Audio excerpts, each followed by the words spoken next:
بسم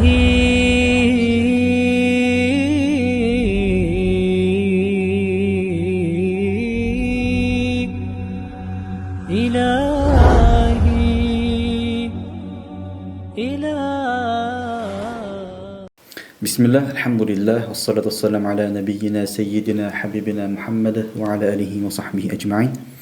اللهم انفعنا بما علمتنا وعلمنا ما ينفعنا وزدنا علما يا الله. اللهم اجعل هذا المجلس خالصا لوجهه الكريم يا رب. أما بعد، السلام عليكم ورحمة الله وبركاته. Құрметті бауырлар, Аллахтың қалауымен бүгін Ханафи мазхабының классикалық мәтін кітабы саналатын Мұхтасар аль-Уиқая кітабының кезектегі дәрісіндеміз. Біз сіздермен екі кітабын, соның ішінде мәһір бабын оқу барысындамыз. Біздің келіп тоқтаған жеріміз Нұртайымында отыр. قال المصنف رحمه الله: وإن نكح بهذين العبدين وأحدهما حر فلها العبد فقط إن سوى 10. Егер мына екі құлға деп некелесетін болатын болса, яғни қызға не істеп жатыр? Мәһірін екі құл деп жатыр. Сөйтеді, қыз ол білмейді, біреуі не екендігін, хур екендігін білмейді. Мысалы үшін. Уахадухума хуррун. Сол ненің екі абд деген, мына екі құл деп тұрғанның біреуі не екен? Хур екен. Яғни хур бізде сатылмайды ғой. Мүлк етілмейді. Фалаха ал-абд фақат. Енді ол нені алады? Құлды алады. Бұл жерде жігіт құлдық істеп жатыр да.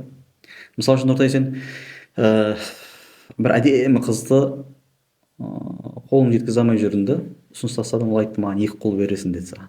Мысалы үшін. Екі құл керек еді маған деген секілді намектады мәһіріне. Сенде бір-ақ құл бар да, мысалы, бір ана қызды алып алғың келіп жатыр. Не істейсің? Қасыңа Абдурахим ертіп аласың да, құлдың қасына қосып қоясың. Мына екі құлды мәһіріңе беремін дейсің. Жарайды деді, неке қиылып кетті ғой. Неке қиылды ғой, сен некең мүлкің өтті. Кім өтті? Қыз сен, яғни әйелің болып айтқанда. Енді қараса, Абдурахим қағет бар, үйіне қарай кетіп барады. Қайда кетіп барасың дейді, сен әйелің айтады. Мен сен қожайының болды дейді. Сен алдап кеттің Нұртай дейді. Мен хұрмын дейді. Сол кезде қыз не істейді, кімді алады енді? Тек бір құлды ғана алады болды. Бұл жерде алданып қалды деп айтқанда. Бұлай алдау дұрыс деген сөз емес. Солай істесе әйел жаңағыдай жігіттің әйелі болып саналады ма, саналмай ма? Қыз саналады. Инсава ашаратан, егер де сол абдтың бағасы 10 дирхамға жетсе, сәйкесінше 425 граммға жететін болатын болса. Мысалы үшін Нұртайдың қолы өлейін деп қойған ләкәр бір құлда, мысалы үшін 425 грамм алтын қанша? 100 мың теңге болуы мүмкін, 90-100 мың теңге. Бұның құлы 50 мың теңге тұрады, мысалы үшін. Ол кезде несіз енді ол 10 дирхамға толтырады. Ал егер ол не істесе 10 дирхамнан асса, оны сол құлды ала береді.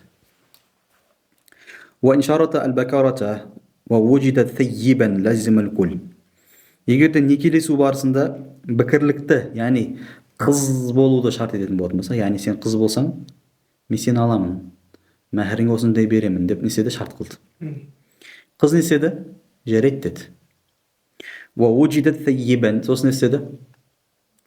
Шымылдырыққа кірсе, қараса, есік көрген екен. Есік көрмеген деп айтпай ақ бұл жерде. Тәйіп, яғни қыздығы жоқ болып шықты. Есік көрген дейтін болатын болса, сонда үкім басқаша өтіп бұл жерде. Не болып шықты бұл жерде? Қызық пердесі жоқ екен айтқанда. Лазимал кул, не болады бұл жерде енді? Толық мәһірін береді. Не үшін? Өйткені бұл жерде оның несі, қыздығы зинадан немесе есік көруден басқа бір себеппен кетуі мүмкін да.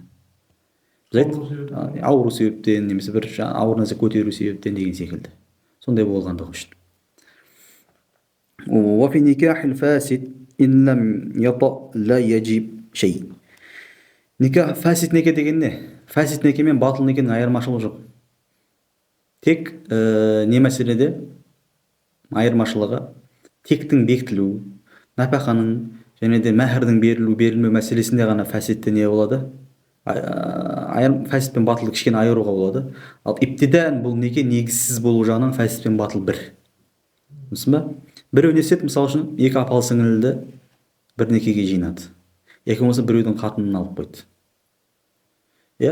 Мысалы үшін Нұртай екінші бір әйелді алып жатыр. Алып жатқан әйелі шариғи үкімдерді білмейді, күйеуінен талақ алмай кетіп қалған ұрысып, мысалы үшін ұрысып кетуді ажырастым деп ойлағанда сөйтіп Нұртайға тиіп алды. Ал бірінші күйеуіне істемеген оған талақ бермеген. Неге фасид па? Фасид. Енді Нұртай оған жыныс қатынас жасаған жоқ екінші әйеліне, мысалы үшін. Ля яджиб шей, еш нәрсе берілмейді, мәһір берілмейді. Түсінсің ба? Мәһір берілмейді. Тіпті егерде сахих хилуа болса да, бұл жерде халуа болса да, яғни Нұртай сол екінші әйелімен бір шымылдыққа кіріп кеткеннен кейін барып, енді іске кірісейін деп қалған кезде не істеді? Күйеу есік теуіп кірді, мысалы үшін. Менің әйелім бол бұл деді. Нұртай шоп түсінбейді, Нұртай не болып жатқан ана жерде. Кешірші бауыр, мен білмей қалдым деп отыр. Енді не істейді бұл жерде? Мәһірді ала ма әйелі? Алмайды. Айта алмайды. Бір шымылдыққа кіріп қойдық па да мәһір бер деп айта алмайды. Шымылдықтың жоғары сахих халуаны айттық қой біз. Шымылдық деген не ол? Шариғатта дұрыс шымылдық деген сахих неке болып жыныс қатынас жасауға ешкім кедергі болмайтын жерге шымылдық деп айтады. Сахих халуа болып айтқанда. Ал мына жерде неке не болып тұр? Сахих емес, фасид болып тұр. Неке фасид болса, оңаша қалсаң да сахих халуа болмайды ол. Түсінікті ғой? وإن وطي يثبت نسب من وقت الوط. Енді не істейді? Егер жыныс қатынас жасап қойған болса не болады? Тегі бекітіледі. Тегі не істеледі? Бекітіледі. Min waqtil wati. Жыныс қатынас уақытынан басталады.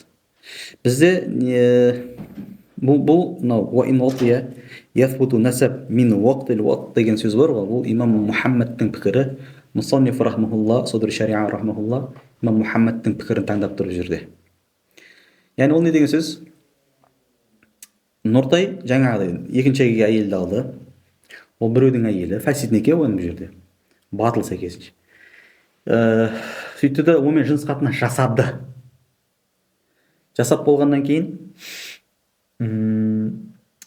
есік теуіп кім кірді? Күйеуі кірді, алып кетті әйел. Олай істемеді деді, мысалы үшін. Сосын несі кетті. 6 айдан кейін қараса, бала туып тұр. Енді тек кімге бекітіледі бұл жерде? Нұртайға бекітіледі. Түсінікті ғой? Енді бұл жерде біреудің әйелі десе, онда сәл ұйқаспай қалуы мүмкін. Әйелінің сіңілісін алып қойған, білместен. Демесе өзінің сүт бауырын алып қойған, білместен. Сөйтті де онымен жыныс қатынас жасады да, сосын істеді.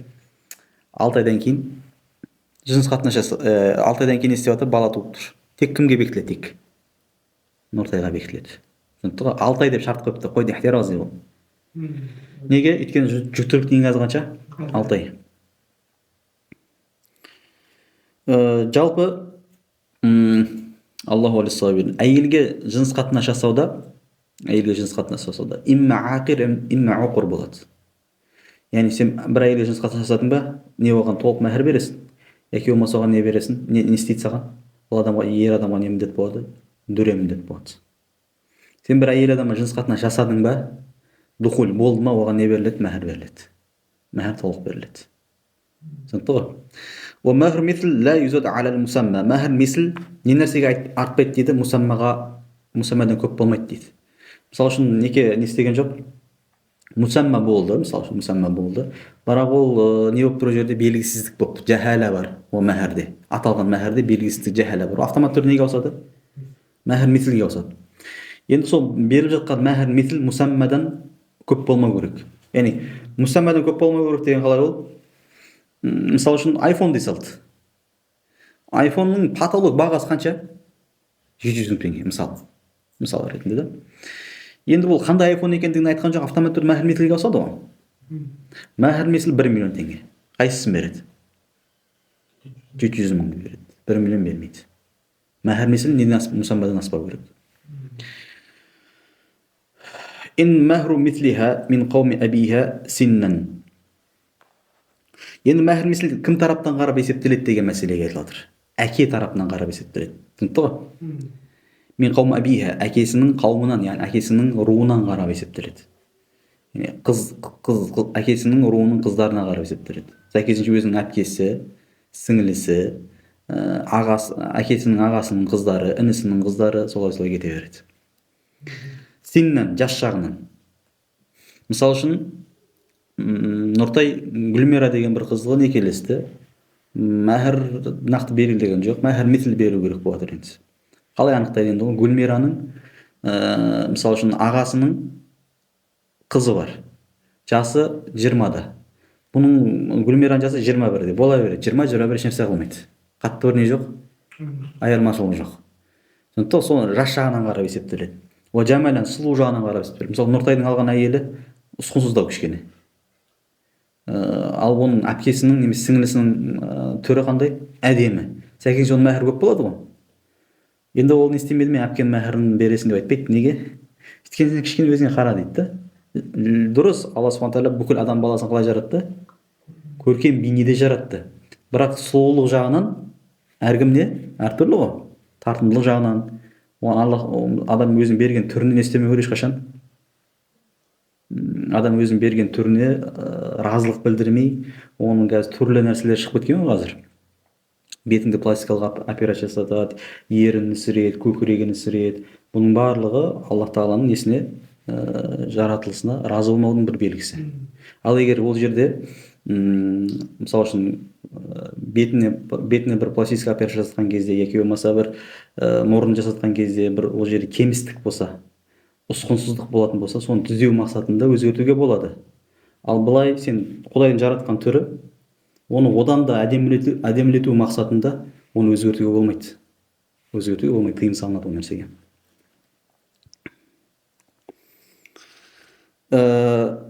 Омәлән, және де не? Мал дүние жағынан. Сәйкесінше мал дүниесі бар әулеттің қызының мәһірі қандай болады? Көп болады. Мысалы үшін Нұртайдың алған Гүлмираның несі не? Кедей отбасы. Ал бұның несі? Әкесінің інісі бай тұрады. Омен қарап есептелмейді, өзінің теңіне қарап есептеледі. Анықтау мәһірі анықталады солай. Ақылан, ақыл жағынан. Нұртайдың алған әйелі мысалы үшін ақылы жоқ, кішкене қуат. Мысалы үшін. Ол басқа істейтін несі бар, әпкесі сіңлісі бар. Оның мәһірі берілмейді оған. Өзіме деңгейлес несі беріле береді. Диннен мақсат не? Тақуалық. Нұртайдың алған әйелі кішкене пасықтау мысалы үшін. Арасында ұрттап қояды, темекі шегіп қоятын бар мысалы үшін. Бұл кезде не істемейді? Мәһірі тақуа қарындасы немесе тақуа сіңлісі әпкесіне қарап есептелмейді. Өзімен деңгейлесіне қарап есептеледі. Уабаладан не? Қала жағынан. Мысалы үшін Нұртайдың алған қызы қандай? О, бір ай далада, бір Ақтөбеде ең айдала жер қай жақ? Мысалы үшін. Сен екеуіңді Ақтөбелік емессіңдер ғой. Кеңге бір жақ мысалы үшін. Ай дала жақ. Бірақ Нұртайдың несі, сіңлісі, әпкесі қаяқта тұрады? Ақтөбенің өзінде тұрады мысалы үшін. Омен қарап есептелмейді, өзімен деңгейлес. Не қарап есептеледі. Асыран, заман жағынан. Мысалы үшін Нұртайдың несі, енді бұл жерде Нұртай кішкене әйелі не істеген. Нұртайдың әйелі осы не? 21-ші ғасырдың несі? Қызы да. Ал бұның әпкесі 20-ші ғасырдікі мысалы үшін. Біз 20-ші ғасырдікіз, мен 20-ші ғасырдың адамымын мысалы үшін, 21 емес. 21-ші ғасыр 2000-нан басталды ма? Мен 94-тің мысалы үшін, демек 6 жыл, 21-ші ғасыр кіруге 6 жыл қалғанда мен туылғам. Сондай көрдің бе? Мысалы үшін сенің нең әйелің 2000 жылғы, ал оның әпкесі 90 болса болмайды.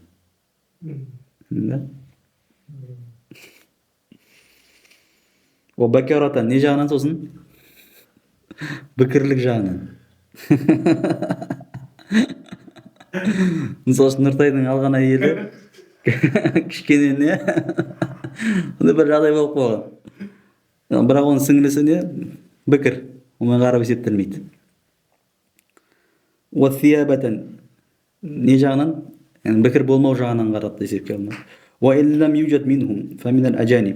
Егер олардың арасында болмаса мүлдем, тек қана бір-ақ үшті қыз бар. Әжәниб нелерден есептеледі? Өзге қыздарға қарап есептеледі. Ләл ва қаумиха ин лам такун мин қаум абиха. Егер де шешесі әкесінің қауымынан болмаса, шешесіне қарап есептелмейді. Былай қарап, ин лам такун ай деген сөз. Анасы болмаса, мин қаум абиха, әкесінің қауымынан болмаса, анасы анасына қарап және де оның қауымына қарап есептелмейді мәһр мислі.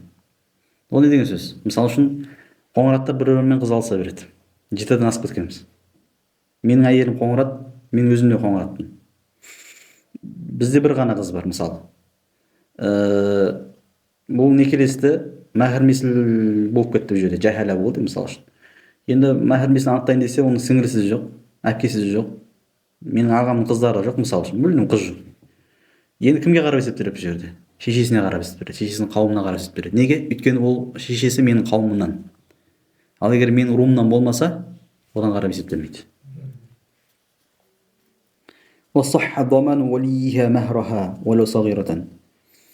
Енді уәли, яғни қамқоршы ғой, енді әкесі деген секілді, немесе ағасы деген секілді. Мәһрге кепіл бола алады. Әйелдің мәһріне кепіл бола алады. Тіпті осы кішкентай болса да, жас болса да, ола сағиратан. Кішкентай қыздар некелессе, yani шариғатта болады ғой, енді құпталған, ол болады деген істеу керек деген сөз емес, әрине. Қызға айтады, некелесе берейік, мен мәһріне өзім кепілімді алып беремін деп. Түсінікті ғой? Сосын енді мәһрді кімнен талап етеді ол? Балиғатқа толғаннан кейін, немесе некеден кейін кімнен талап етеді? Әйел уәлиінен ба, немесе күйеуінен ба? Уәлиінен де күйеуінен талап ете алады. Неке қиылып жатқан кезде айтты, мәһрді мен кепілмін деді, болды. Мына жігіт мәһрді берді, мен кепілмін, давай. Некеден қия беремін, бисмилля деді. Сосын жігіт арада жанжал болды, мысалы үшін кетіп қалды екі жаққа. Мәһр жоқ, кімнен талап етеді енді? Әкесін талап етеді. Немесе жігіттің өзінен тікелей талап ederse бола береді, бер мәһрімді деп. Түсінікті ғой? وَالْمُعَجَّلُ إِنْ بُيِّنَ فَذَاكَ. Мәһрде екіге бөлінеді, муаджал және муаджал. Муаджал деген тездетіп беріледі мәһр, муаджал кешіктіріп беріледі, қарызға, рассрочка былай айтқанда. Ин буйина, егер екеуі анықталатын болатын болса, қайсысын берілетіндігі неке мәжілісіне анықталатын болса, фазака, сол нәрсе беріледі. Мысалы үшін Нұртай, жаңа Гүлмираны некелесіп отыр. Неке мәжілісінде имам сұрады. Қой Бағаров Нұртай, пәлен Гүлмираға не бересің деді. Мәһр беремін деді. Қандай мәһр бересің? 2 миллион теңге беремін мәһріне деді. Жарайды. Оны қашан бересің деді. Нақты жазу керек, айту керек. Бұл неке қиып болған қазір беремін, немесе міне деп. Бесі ол не болады ол? Муаджал болады, айнымен. Қазір енді шамам жоқ, бірақ беремін, міне 2 айда, 2 ай көлемінде, 1 жыл көлемінде нақты мен беремін десе, онда муаджал болады, кешіктірілген мәһр болады. Солай қайсысы айтылса, сол берілу керек болады. Уа илля, егер муаджал немесе муаджал екендігі айтылмаса, мәһрдің көлемі бәрі айтылды, бірақ қашан берілетіндігі, кешіктіріп бересің бе, немесе осы мезетте бересің бе, немесе 1-2 күннен кейін бересің бе, айтылған жоқ. Мутаараф, ғұрфта қайсысы соған таамул жасайды. Яғни ғұрфта, әдетте ғұрфта осылай мәһр муаджал ма екендігі айтылмай некелесетін болатын болса, ғұрфта бізде муаджал ғой, бізде ғалибан, дұрыс па? Муаджал болмайды қазақта. Демек ол не болады? Муаджал есептеледі. وقبل أخذ المعجل لها منعه من الوطء والسفر بها. Муаджал мәһрді алудан алдын, мысалы үшін Нұртай Гүлмираға не істеген жоқ? Мәһрін берген жоқ. Муаджал мәһр деп айтты баста некеде. Сол ауздан қағынған Нұртайдың өзі, мысалы үшін. Сөйтті да неке қиылып болғаннан кейін 2 күн өтті, 3 күн, 1 апта өтті, әйел айтты, мәһр бер маған деді. Жоқ болып тұр деді. Не дегенде? Лаха ман'уху минал ватти. Онда баран дейді. Бөлек жатамыз дейді. Яғни жыныс қатынастан не істей береді? Тоса береді. Яғни мәһрімді қашан бересің? Сол үшін сол кезде ғана мен жыныс қатынасқа барамын дейді. Неге? Өйткені жыныс қатынастың мұқабелі не болады? Мәһр болады. Яғни мәһрді не үшін беріп жатсың сен? Әйел адамның бұдған. Яғни оның несін, фәрджін пайдалану мақсатында не істеп жатсың? Беріп жатсың. Ал нәпақаның мұқабелі не болады? Хабіс болады. Яғни әйелді үйде ұстап тұрсың ғой. Бізде мындай қағида бар. Кімнің мәхбусы болса, оның нәпақасы соған міндет болады. Мысалы үшін сен әйелің таңнан кешке дейін сенің қызметің жасау үшін не істейді? Үйде болады. Үйден шықпайды, балаңа қарайды, киімің жуады, сен отынан кіріп, күліңнен шығады мысалы үшін. Енді сен бұған нәпақа тауып беруге міндеттісің. Жалпы ер адам негізінде кәсуп болу керек, кәсуп. Кәсуп деген не ол? Малтабар болу керек. Егер сен малтабар болмай, таңнан кешке дейін үйде жатып, аяғыңды диванға айқастырып қояды, телевизорды көріп, матчтан матч көріп, иә, жата берсең, әйеліңе жақпайсың. Шариғатта бұл нәрседен қайтарады. Яғни күйеудің әйеліне лайық болудың сипаттарының бірі оның кәсіп болу, малтабар болу. Малтабар болу деген не деген сөз ол? Ол таңнан кешке дейін жұмыс істеп, дүниенің артынан кет деген сөз емес. Оның қажеттілігін өтеп бере алатындай деңгейде кәсіп жасауың керексің. Міндеттісің сен ол нәрсеге. Иә? Ал әйел адам, ол жай әйел адам болғандығы үшін сен оны істейсің, жақсы көресің. Ол әйел болғандығы үшін ғана жақсы көресің. Ол жұмыс тапқандығы үшін, яки болмаса сенің неңді жағдайын жасағандығы үшін емес, жай сенің әйелің болғандығы үшін әйел жақсы көрілетін зат. Сондықтан ал қазіргі таңда бізде еркектер қандай? Әйелінің артынан күн көретін еркектер бар. Жұмысқа жіберіп қояды, өз үйде отырады. Бұл деген өте былай айтқанда ер адамға абыройсыздық нәрсе. Сондықтан да егер сен күш жігерің бар ма бойыңда, барынша әйеліңді жұмысқа жібермей, өзің жаңа не істесең, мал тапсаң дұрыс. Түсіндің ба? Екеу болды, иә? Екеу болды.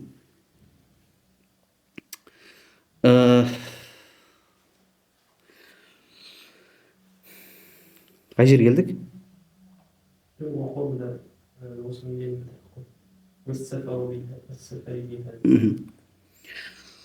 Және де сапарға шығудан тыйса болады. Күйеуіне айтады, жоқ, мен сен сапарға шықпаймын, неге мәһрін берген жоқсың?